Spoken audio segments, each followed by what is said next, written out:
Sveiki. Turim 2 valandą ir galim pradėti šios dienos seminarą, kuris bus apie tai, kas mūsų laukia jau greit pasirodysiančioj Argis Pro 3.4 versijoje. Pati Argis Pro 3.4 versija pasirodyti turėtų kitos savaitės antroje pusėje. Bet šiandien papasakosiu apie tai, ko galime tikėtis naujoje Argis Pro versijoje.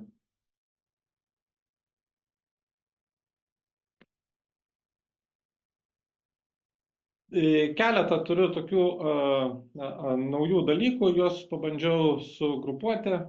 Pirmiausia, tai kas liečia administravimą ir programos diegimą.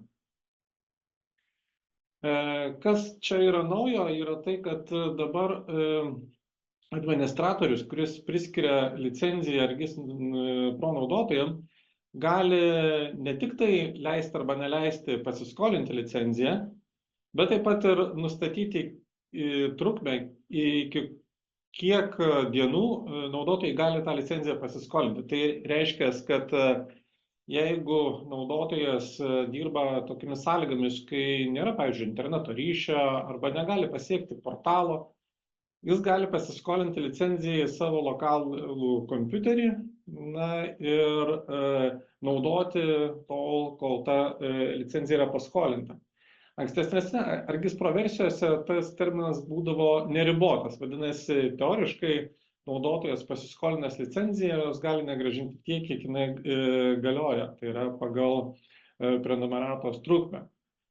Kas nėra labai patogu galbūt iš administravimo pusės, nes norėtum, kad tas laikas neviršytų kažkokio protingo limito.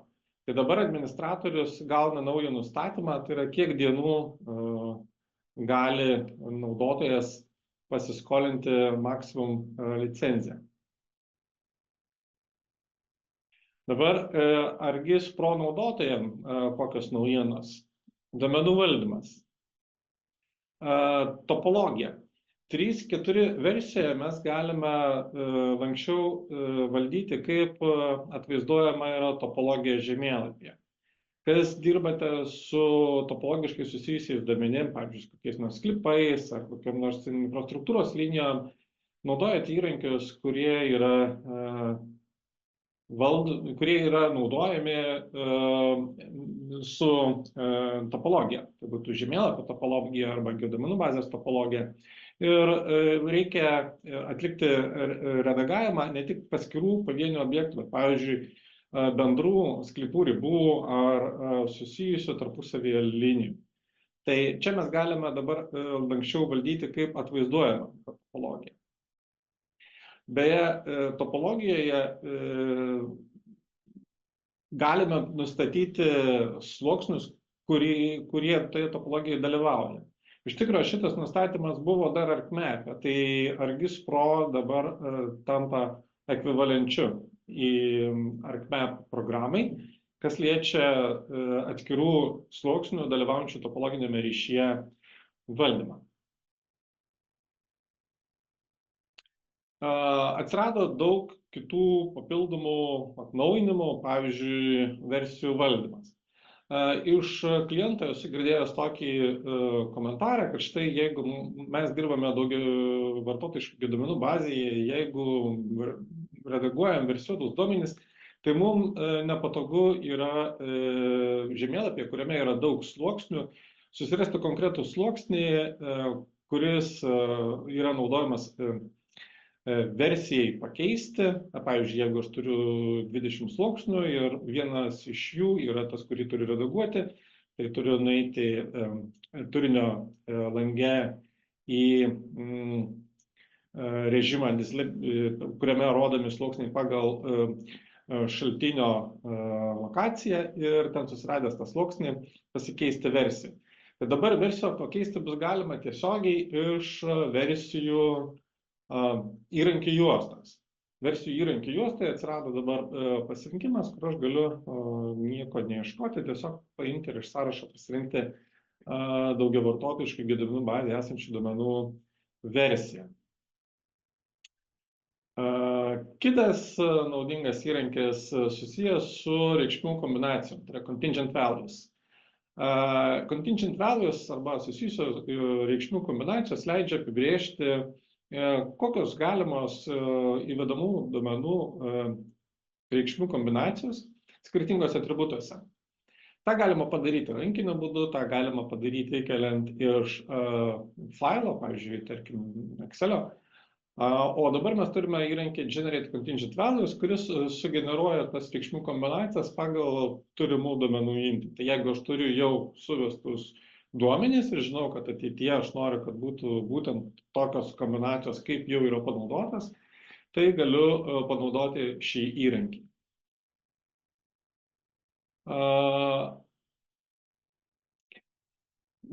Katalogo lange atsirado papildomų filtrų, kuris galima atsijoti, ko mes ieškome. Katalogo langas apskritai yra naudojamas darbui su duomenų šaltiniais, su įvairiais resursais, kuriuos mes turime tiek pro projektuose, tiek portale. Na, o dabar paieška jinai yra patobulinta tuo, kad mes galime panaudoti pasirinkimus per filtrus. Žemėlapiai ir duomenų vaizdavimas, kas naujo čia.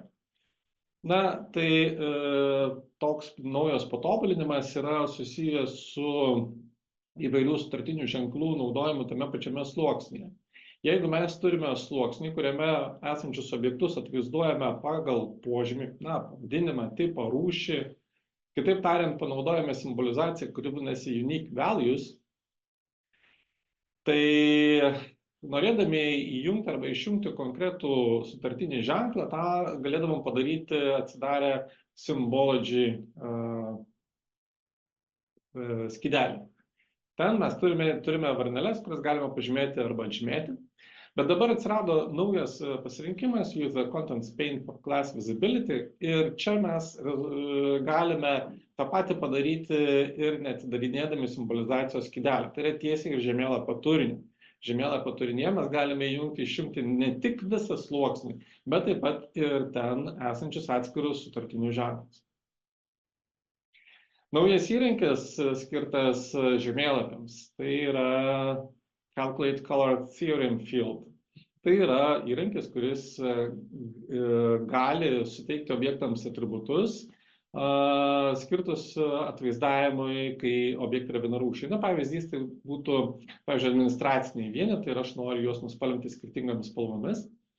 Ir gretimos teritorijos turi turėti skirtingas spalvas. Na, tai vadinama 4 arba 5 spalvų teorema. Ir įrankis jisai sugeneruoja atributo reikšmę taip, kad gretimi esantys objektai jie gautų skirtingas reikšmes. Tas veikia ne tik tai pavieniams paprastiems plotiniams objektams, bet taip pat ir sudėtiniams arba multipart poligonams.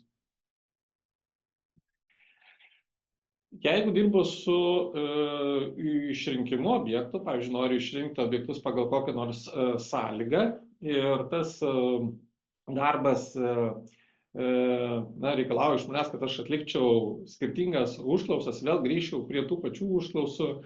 Kartais gali būti nelabai patogu vėl ir vėl iš naujo vykdyti select operacijas, select by attributes ir panašias operacijas. Tai ką dabar galime padaryti, tai su nauju įrankiu Generate Definition Query from Selection mes galime išrankos rezultatą paversti ribojančią užklausą, Definition Query. Tai yra Definition Query būtų sugeneruojamas pagal tai, kokie yra pažymėti objektai žemėlapyje. Ir tokių query sąlyginių išrankų mes galime pasigaminti tiek, kiek mums reikia. Ir tada mums nebereikės kartoti select operacijos, norint pakeisti vieną ar kitą, sakykime, išrinkimo metodą, mes galėsime tiesiog persijunginėti tarp skirtingų Definition Query filtro užklausų. Žemėlapiuose galim, jau seniai galim naudoti Map Image Layer tipo sluoksnius. Tai yra, jeigu mūsų portale yra publikuotas žemėlapio servisas, jie atstovauja Map Image Layer, tai yra toks sluoksnis, kuris šiaip naudojamas yra atvaizdavimui. Jau praėjusiuose ArcGIS Pro versijose atsirado toks funkcionalumas, kaip pavyzdžiui, šokantys langai. Tai dabar tas funkcionalumas išplėstas dar papildomais dalykais. Sluoksniams bus galima panaudoti ribojančias užklausas, definition query, tai yra filtruoti duomenys, bei pažymėti objektų rodymas atsirado.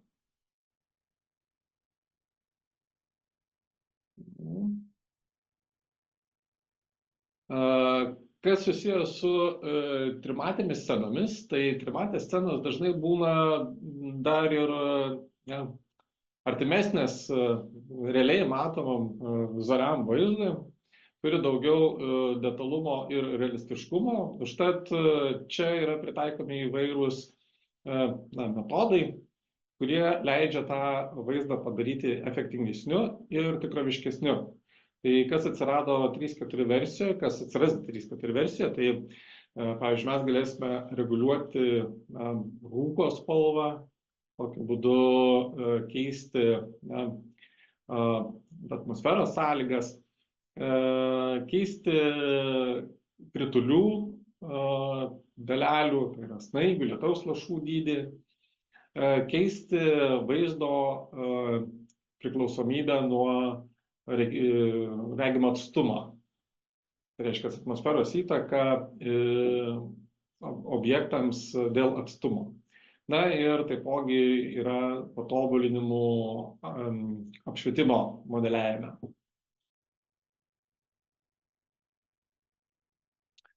ArcGIS Pro taip pat turi priemonės, kuriuose galima patikrinti mūsų kuriamų žemėlapių prieinamumą. Kaip žinia, ganėtinai daug žmonių turi įvairių regėjimo sutrikimų. Tai yra, pavyzdžiui, neskiria konkrečių spalvų arba neskiria spalvų iš vis. Tai tokių žmonių apskritai, kurie turi įvairių su spalvų išskirimu susijusių negalių, tai yra apie 7% visos populiacijos. Tai yra iš tikrųjų daug. Ir kas atsirado, tai jau prieš tai buvusiose ArcGIS Pro versijose atsirado simuliatorius, kuris leidžia pasižiūrėti, kaip žemėlapį, kurį mes kūrėme, mato žmonės turintys vieną ar kitą spalvų skirimo negalią. Tai dabar atsirado dar viena, tai yra chromatopsija, arba žmonėms, kurie iš vis nemato spalvų. Toksai juodai balto žemėlapio simuliacija. Tarp kitko, šitą galima pritaikyti ir dar vienu būdu, tai yra, jeigu jūs, pavyzdžiui, paimtumėt žemėlapį, spausdintumėt nespalvotai, tai jūs galėtumėt pasižiūrėti, kaip tas žemėlapis atrodys spausdintas nespalvotai. Kas naujo analizai? Na, analizai atsiranda įvairių papildomų įrankių, tarkim, su erdvine statistika susijusių įrankių, kurie leidžia įvertinti tarpusavio priklausomybę įvairių kintamųjų, pamatyti ir vertinti erdvėje vykstančių atsitiktinių reiškinių savybės. Su vaizdų ir rastine analize atsirado papildomi įrankiai, kurie leidžia apskaičiuoti rastrų išvestines statistikas pagal zonas, atlikti koregistravimą tarp vaizdų ir vektorinių duomenų ir panašiai. Na, iš tokių paprastesnių įrankių, tai kaip pavyzdys Excel to Table įrankis, kuris leidžia duomenys nuskaityti į erdvinę geoduomenų bazės lentelę, Excel to Table, atsirado galimybė nurodyti duomenys taip vadinamais named range, tai yra apibrėžtomis sritimis Excelio lentelėje. Network Analyst turi modeliuoja kelių tinklą, leidžia spręsti uždavinius pasitelkiant kelių tinklo duomenis. Čia mes galime parašyti išraiškas panašiai kaip laukų kalkuliatorėje. Tai tam naudojamas langas Evaluator. Consolidate Map yra įrankis, kuriuo galima visus konkrečiame žemėlapyje panaudotus duomenis sukopijuoti į vieną geoduomenų bazę. Pats įrankis jau buvo, bet dabar su juo galima viską sudėti į vienintelę geoduomenų bazę. O jeigu mes dirbam globaliam mastelėje, tai, pavyzdžiui, atstumo nustatymo įrankiai jau nebėra apriboti. Štai čia taip vadinama datos keitimosi linija, 180 laipsnių ilgumą.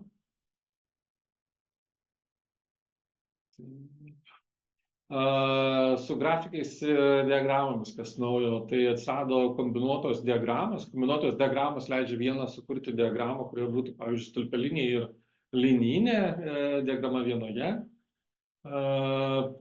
Jeigu mums reikia vertikalių profilių, mes galime panaudoti turimus linijinius objektus žemėlapyje, tai dabar galima juos sujungti į vieną bendrą profilį. Tai yra, jeigu aš turiu, pavyzdžiui, 3 kelio atkarpas, tai aš gausiu ne 3 profilius, bet vieną jungtinį. Programos sąsajos valdymas, langų ir skydelių. Kas čia naujo? Tai vėlgi yra įvairių patobulinimų, kaip mūsų juostos gali būti sutraukiamas, nes galime pasinaudoti piktogramų variantų, kai norime mažesnę pačią juostą turėti. Taip pat, jeigu mes dirbame su sąsajos elementais, langais, kuriuos atkabiname nuo pagrindinio programos lango, taip vadinami iškelti langai, tai juos galima ne tik tai pertempti, pavyzdžiui, kitą ekraną, išdidinti, bet taip pat ir sumažinti.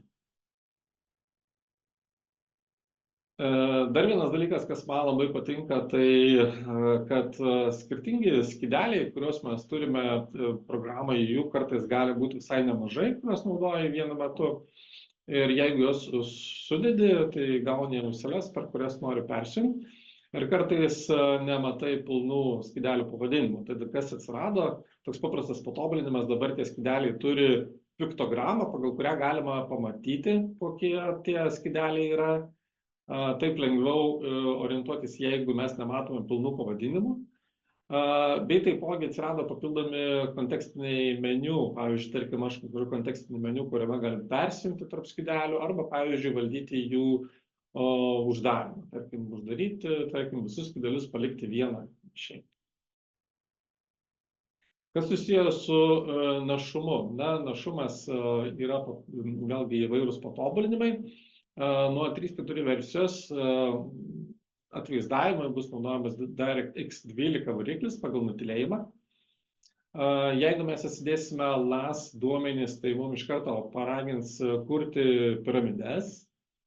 Jeigu kursime atributams taisyklės, tai yra labai irgi geras dalykas, man labai patinka, tai, kad gali automatizuoti įvairius apskaičiuojamus dalykus arba filtruoti, neleisti, tarkim, įvesti neteisingų kažkokių duomenų netitinkančių verslo proceso. Tai dabar mes galėsime apibrėžti ir laukų sąrašą, kurio pokyčiai tas taisyklės iššauktų. Tai yra nebūtinai visi pokyčiai, kurie vyksta su mūsų objektu duomenyse, bet tik tie, pavyzdžiui, kurie yra atliekami konkrečiam lauke pagal triggering fields sąrašą.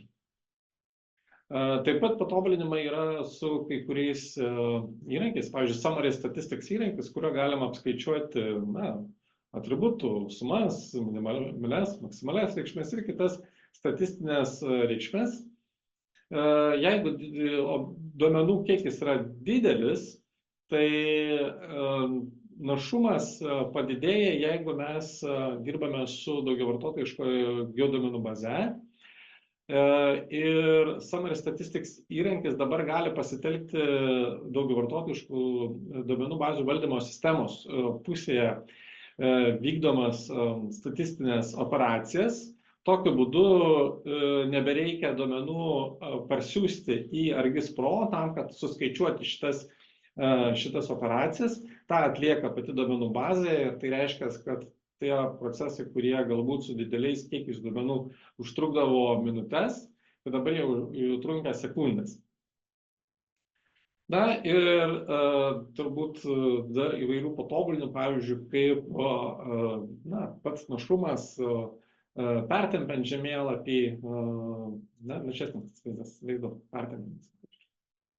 Taip pat jau susidurime su tuo, kad yra labai daug įvairių nustatymų, kuriuos naudotojas gali nustatyti. Na tai čia suskaičiavome, kad štai projekto options lange jau yra 37 skyreliai ir 37 tie vadinami nustatymų puslapiai, o štai pavyzdžiui sluoksnio layer properties lange yra 15 skyrelių. Atskirų nustatymų radimas pasidaro netokiu ir paprastu, kai yra tiek daug nustatymų. Tai kas atsirado, labai paprastas patobulinimas, tai yra paieška. Dabar mes nustatymus galime susirasti tiesiog naudodami paiešką.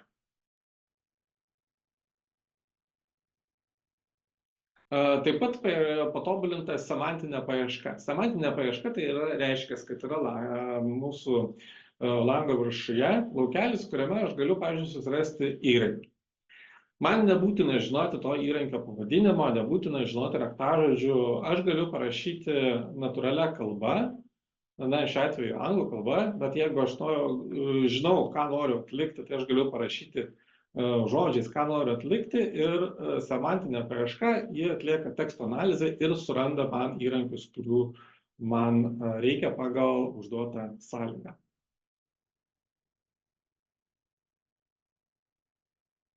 Projektų valdymas.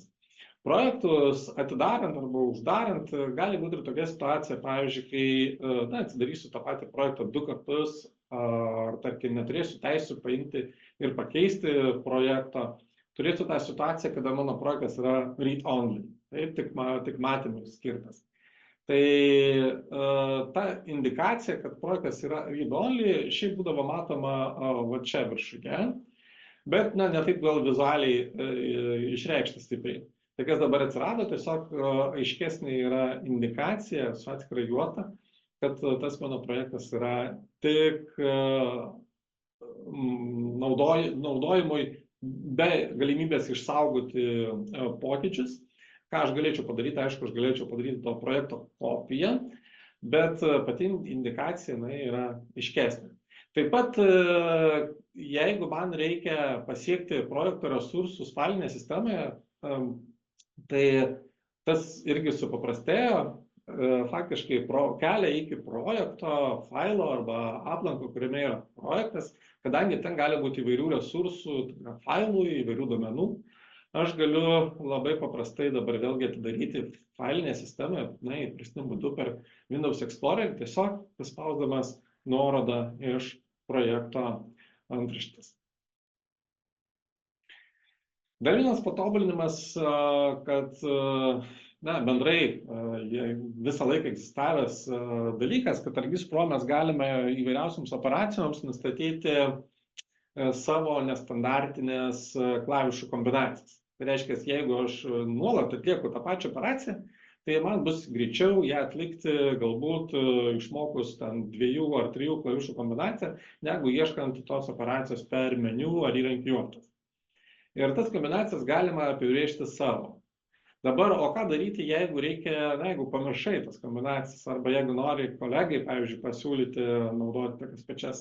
Tai atsirado paprastas irgi funkcionalumas, kad mes galime eksportuoti klavišų kombinacijas į PDF failą. Atsispausdinti jį ir, pavyzdžiui, pasikabinti savo darbinę. Jeigu dirbame su sluoksniais, kartais susidurime su tuo, kad galbūt norime perkelti dalį nustatymų iš vieno sluoksnio į kitą. Prieš tai buvusioje Argis Pro versijoje atsirado galimybė atlikti savybių perkelimą copy-paste būdu. Tai yra iš vieno sluoksnio į kitą mes visus nustatymus jo nukopijuojam. Skiriasi tik duomenų šaltinis.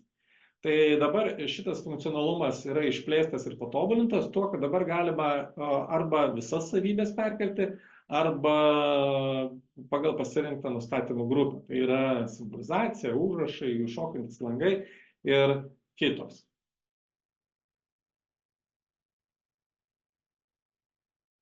Patobulinimai susiję su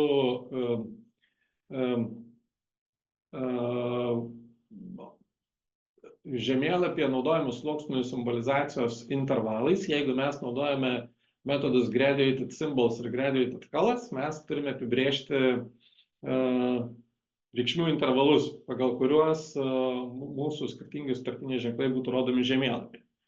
Tai ką mes turėjome anksčiau, kad jeigu mes keičiame užrašus, kurie susijęs su tais intervalais, pasikeičia jie visi. Kartais mums norisi, kad ne visi pasikeistų. Pavyzdžiui, čia tas pirmasis pasikeitė, bet mes to viršutinio nenorėjom. Norėjom tik tai konkretų. Ir tam galima vėlgi padaryti 3-4 versiją. Eksportavimo patobulinimai. Eksportavimo patobulinimų irgi yra įvairių. Pavyzdžiui, pagal nutilėjimą dabar eksportuojami žemėlapiai būtų projekto aplanke talpinami. Atsirado papildomos nuorodos, pavyzdžiui, tokios kaip show in folder, kurie gali paspausti ir iš karto pamatysi failą failinėje sistemoje. Nebūtina eiti per Windows Explorer ir naršyti iki to eksportuoto failo. Taipogi eksportuotas failas iš karto yra matomas Windows operacinės sistemos Recent Files skiltyje. Ir dar vienas patobulinimas man irgi patinka, kas atsirado, tai yra atributų taisyklių šablonai. Tai yra įvairių tipinių atributų taisyklių šablonai. Jeigu reikia, sakykime, kurti taisyklės, kurios kartojasi, yra identifikatorių generavimas, erdvinės sujungimas arba koks nors, pavyzdžiui, sutartinių ženklų pasukimas, tai nebūtina ieškoti internete pavyzdžių, iš karto galima paimti ir pasinaudoti šabloną, tiesiog jį pakeisti pagal poreikį. Na ir truputėlį demonstracija, kaip čia dabar tos naujienos atrodo. Tai čia šiuo atveju ką turiu, tai turiu žemėlapį, jame atlieku išrinkimą duomenų ir išrinkau, pavyzdžiui, išrinksiu objektus pagal lokaciją arba pagal kitas sąlygas. Išrinkęs galiu panaudoti išrinktus objektus, norėdamas sukurti definition query sąlygą. Tai yra įrankis, kuris štai sukūrė sąlygą ir jinai iš karto tapo filtru. Dabar jeigu nueisim į sluoksnių savybės, definition query skyrelį, tai pamatysim štai, kaip atrodo sąlyga. Tiesiog yra įtraukti visi object ID reikšmės. Kitas pavyzdys. Čia turiu sutartinius ženklus, 3 tame pačiame sluoksnyje. Ir kaip matot, galiu jungti arba išjungti simbolizacijos skydelį. Bet jeigu aš dabar pažymėsiu varnelę use the contents pane for class visibility, tai tą patį galėsiu padaryti ir be simbolizacijos skydelio. Tiesiog kaip atskirus posluoksnius tame pačiame sluoksnyje valdyti. Štai kitas sluoksnis, vėlgi tą patį padarysiu ir tada turinio lange galėsiu valdyti sluoksnius, ne sluoksnius, bet atskirus ženklus tame pačiame sluoksnyje. Tokiu būdu ir filtruoti duomenis, kurie rodomi. Bei tas pats nustatymas persikels ir į maketą. Kitas patobulinimas tai yra susijęs su licenzijų pasiskolinimu. Čia kaip administratorius dabar rodau portale ir kaip matot turiu naują nustatymą, kai galiu nusakyti, kiek dienų maksimum naudotojai gali pasiskolinti licenciją ir dirbti jos negrąžinę į portalą. O tarkim, Argis Pro naudotojas, jisai matys, kiek dienų jisai gali pasiskolinti.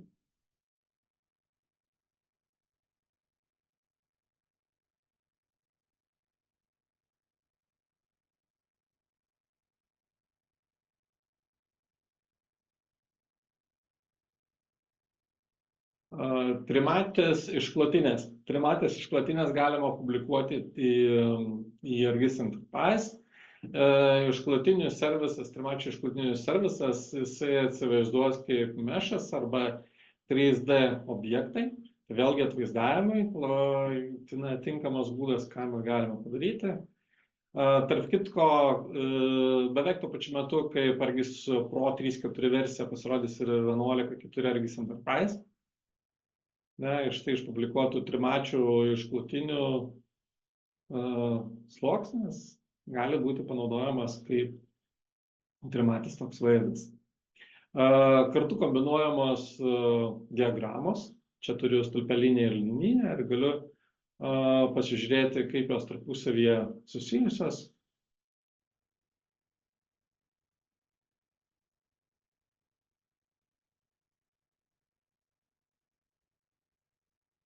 Kaip matote, tai gali būti ir skirtingos dimensijos, matomos atskirai.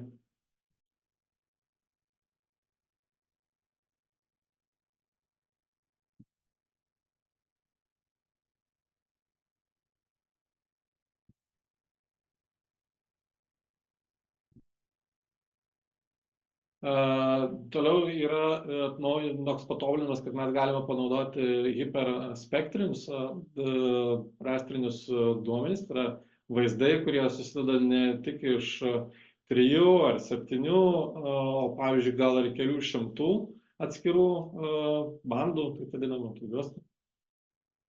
Čia, kaip matot, raudona, žalia, mėlyna atsivaizduoja, bet tos raudona, žalia, mėlyna tiesiog reprezentuoja 3 iš 400 skirtingų bangos ilgių. Vėlgi galima panaudoti tokius duomenis, kuriant mozaikas, pamatyti spektrinį profilį, tai yra pagal bangos ilgį.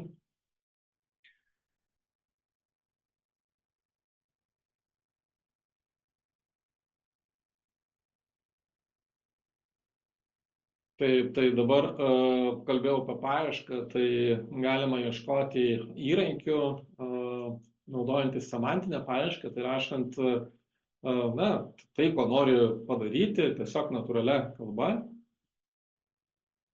Ir mums suranda, pavyzdžiui, atskirą operaciją, tarkim, daro lentelę ar iškviečia įrankį. Paieška taipogi savybių, options, nustatymų languose. Pagal raktažodį ir, kaip matot, paryškina rezultatą geltonai. Tokia paieška kartu ir filtras. Palieka rodyti tuos puslapius, kur tokie nustatymai yra. Čiagi turiu 2 sluoksnius, jie yra iš galbūt analogiškų duomenų ir noriu perkelti nustatymus iš vieno sluoksnio į kitą. Susikūriau filtrą, simbolius, galbūt užrašus, dar kitus nustatymus. Tai ką aš galiu padaryti, galiu atlikti paprastai copy. Ir ant kito sluoksnio atsistojęs paste properties ir pasirinkti galbūt tik tai, pavyzdžiui, filtrą perkelti. Tai yra pasirinktų savybių nukopijavimas tarp sluoksnių.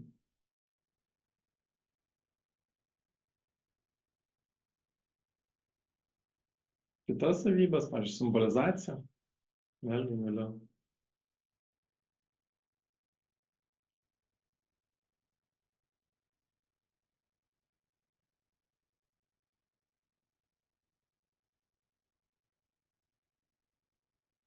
Dabar iškyla iš tie atskirai valdomi langai, kaip matote, galiu iškelti langus, atkabinti juos nuo pagrindinės sąsajos, nuo pagrindinio lango. Tai kas atsirado galimybė sumažinti tokį langą.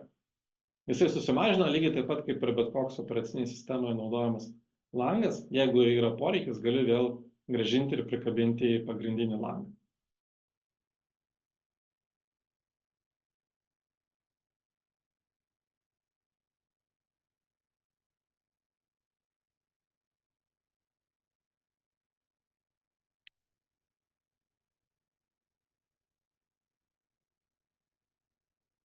Tai ką parodžiau, tai yra tik dalis tų naujienų, kurios atsiras 3.4 versijoje.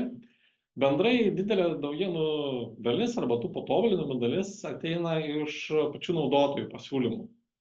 Apskritai per metus, per paskutinius metus tokių pasiūlymų atsirado daugiau kaip 1000. Žinant, kad Argis Pro versijos išeina bent kelios per metus, tai šioje konkrečioje versijoje daugiau kaip 70 idėjų atėjusių iš naudotojų bendruomenės yra įgyvendinta.